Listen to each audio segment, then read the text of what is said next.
कई जानवरों के पास कमाल की रीजनरेशन स्किल्स होती हैं। जैसे कि छिपकली के बारे में तो आप सभी जानते ही होंगे कि वो अपनी पूंछ अलग कर देती है और कुछ ही समय में उसकी पूंछ दोबारा आ जाती है।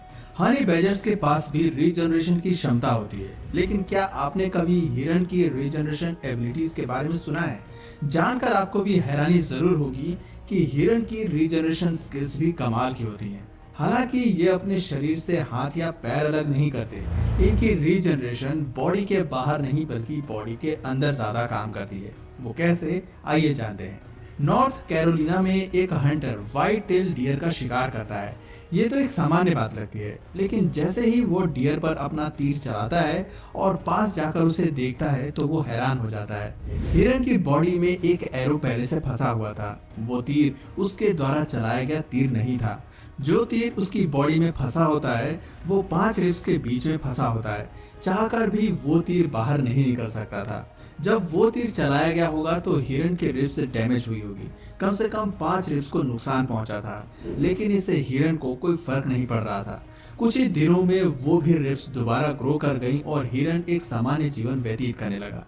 ये सब सुनने में थोड़ा खतरनाक लग सकता है कि कैसे किसी जानवर की रिब्स टूटने के बाद अपने आप जुड़ सकती है, लेकिन ऐसा हिरन में कई बार देखने को मिल चुका है। यदि कोई ऑब्जेक्ट हिरन को नुकसान नहीं पहुंचा रहा है या फिर इन्फेक्शन नहीं हो रहा है तो हिरन को उस ऑब्जेक्ट से कोई फर्क नहीं पड़ता। हिरन की अलग अलग प्रजातियों के पास रीजनरेशन की अलग अलग टेक्निक्स होती हैं। बारहसिंगा के सींगों पर वेलवेटी सॉफ्ट स्किन की एक लेयर मौजूद होती है जो अन्य किसी जानवर में देखने को नहीं मिलती। यदि बारहसिंगा को सींगों के पास या जहां भी ये स्किन मौजूद होती है वहां चोट लगती है तो 1 महीने में या उससे भी कम समय में वो चोट बिल्कुल ठीक हो जाती है। वहां पर चोट का कोई नामो निशान नहीं रह जाता। आपको बता दें कि बारहसिंगा हर साल अपने सींग भी गिरा देते हैं। मेल और फीमेल दोनों ही ऐसा करते हैं। इसके बाद इनके नए सींग आने शुरू हो जाते हैं जो बहुत ही तेजी से बढ़ते हैं। कई बार 0.8 इंच प्रतिदिन के हिसाब से भी इनके सींग बढ़ने लगते हैं। साइंटिस्ट का मानना है कि एनिमल किंगडम में किसी भी अन्य टिश्यू के मुकाबले सींग के टिश्यू सबसे ज्यादा तेजी से ग्रो करते हैं। कई बार इस तरह के हिरन भी जंगल में घूमते हुए नजर आ जाते हैं जिनको काफी चोट लगी होती है, लेकिन हिरन ऐसे पेश आते हैं जैसे कि सब कुछ नॉर्मल हो। बारहसिंगा के साइक्लोन्स के बारे में भी शायद आपने पहले कभी ना सुना हो। जब भी बारहसिंगा को खतरे का एहसास होता है तो उनका पूरा झुंड इकट्ठा होकर शिकारी के चारों ओर घूमना शुरू कर देता है। इससे शिकारी कंफ्यूज हो जाता है। इतने सारे रेनडियर्स में से किसी एक को निशाना बनाना शिकारी के लिए आसान नहीं होता। साथ ही उन्हें डर भी लगने लगता है कि कहीं पूरा झुंड मिलकर उन पर अटैक न कर दे। चलिए अब नॉर्थ का रुख करते हैं। पोलर बियर के पास कोई रीजनरेशन टेक्निक नहीं होती और ना ही ये साइक्लोन बना सकते हैं, लेकिन ये बर्फ की बहुत पतली परत पर चलने में सक्षम होते हैं।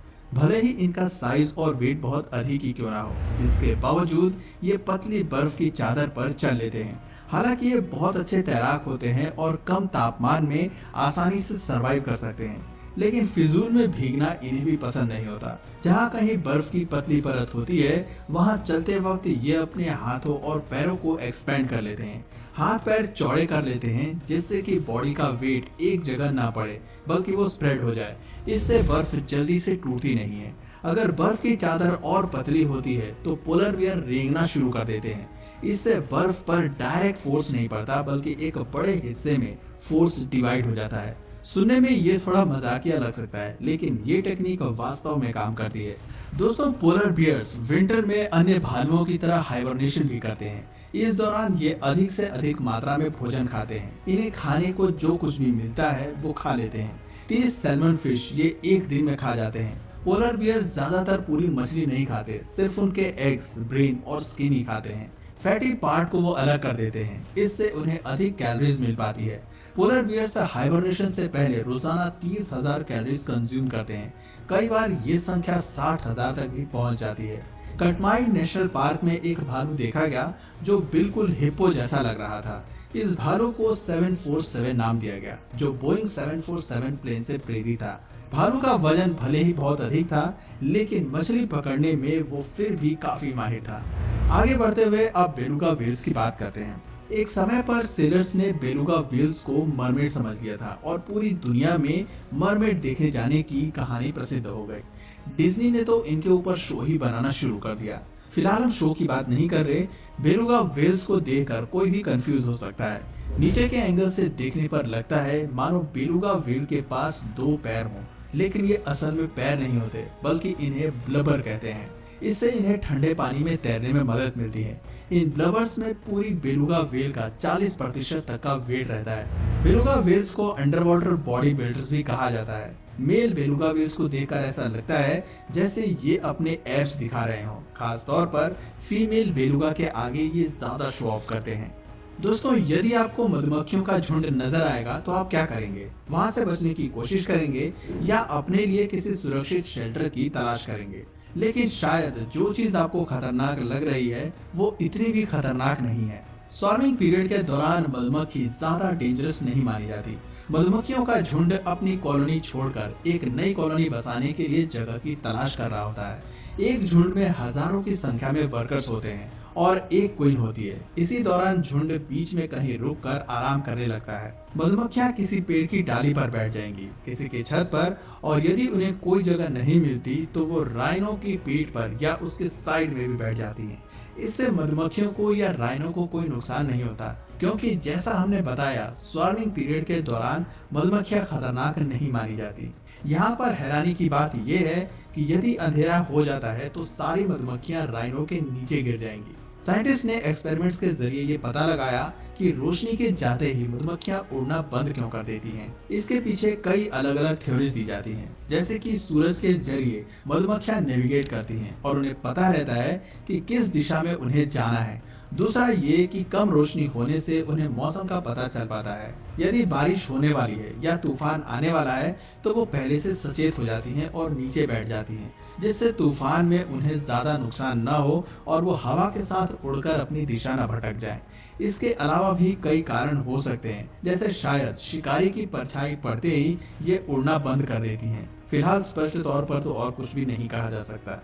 दोस्तों, कई बार साइंटिस्ट ऐसी चीजों के लिए जानवरों का इस्तेमाल करते हैं जिसके बारे में आप सोच भी नहीं सकते। साल 2014 में गूगल ने एक कैमल यानी कि ऊंट को हायर किया था, जिससे कि वो अरेबियन पेनिनसुला में पिक्चर्स ले सकें। ऊंट का नाम राफिया था और उसे गूगल स्ट्रीट व्यू के लिए पिक्चर्स लेने का काम सौंपा गया था। जो काम गाड़ियों की मदद से करना काफी मुश्किल था, वो काम ऊंट की मदद से काफी आसान हो गया। राफिया पहला ऊंट था जिसके ऊपर गूगल ने ट्रेनिंग कैंप लगाया था।